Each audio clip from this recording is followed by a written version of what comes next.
Now children, let us learn about mean of grouped frequency distribution table. This is grouped frequency distribution table in which I am having a class interval and frequencies. Okay, class interval is having lower limit and upper limit. Can you tell me what is the class size of these class intervals? 10. So to find out the class size, I know the formula. Class size equals to upper limit minus lower limit. Upper limit minus lower limit. 10 minus 0 is 10. 20 minus 10 is 10. So all class sizes are same here. And the formula to find out class size is upper limit minus lower limit. Okay, these are the frequencies. Now, to find out the mean, I am having formula. Mean is summation of Fi xi upon summation of Fi. Now here I have used this symbol summation, means addition of the product of f and x, and I represent for the numbers, like for first interval I say f1 into x1, for second f2 into x2, f3 into x3. So here the number of observations are 1, 2, 3. Number of class intervals here 1, 2, 3, 4, 5, 6, 7, 8. So till f8, x8 I have to find out the sum. Okay. So here summation of fi's. Summation of fi is 50. I found the sum, it is 50. Now I have to find out the xi. What is xi? 8. What is xi? Class mark.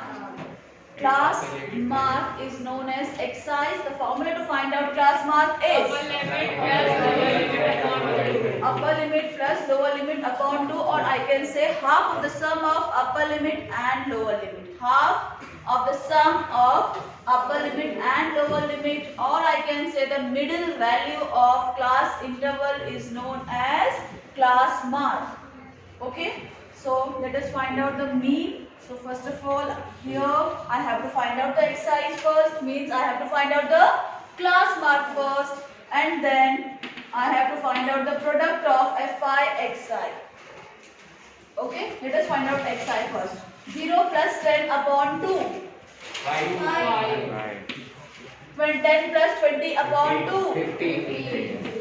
The middle value is 15. Here the middle value is 25. The middle value of 30 and 40.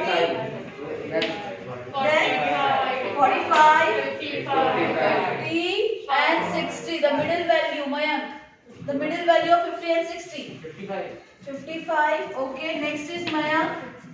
60 to 70, 65, then 70 to 80, 75. This is the way we can find out the class mark first.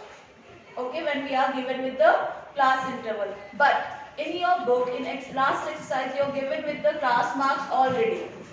Already you are given with the income of the workers.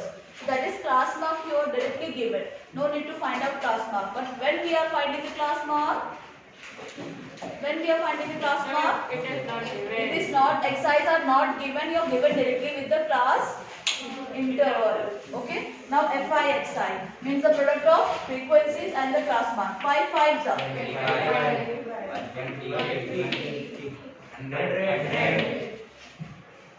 35 6 are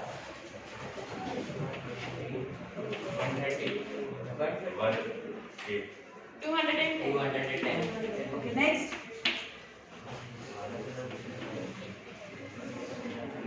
315. 55 60. 160. 65. 720. 32. 325. 750. So in this way we have to find out the product of fi's and xi's. Clear? Yes. Now after that you have to find out the sum of these all fi's xi's. Find out. Summation of fi xi. What is the sum of all these? Find out.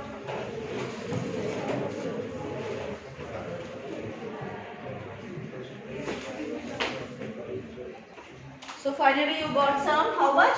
2040 is the sum of all Fi exci's.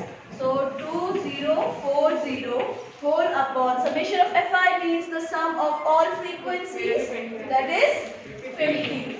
So 0 cancel. Now tell me 5.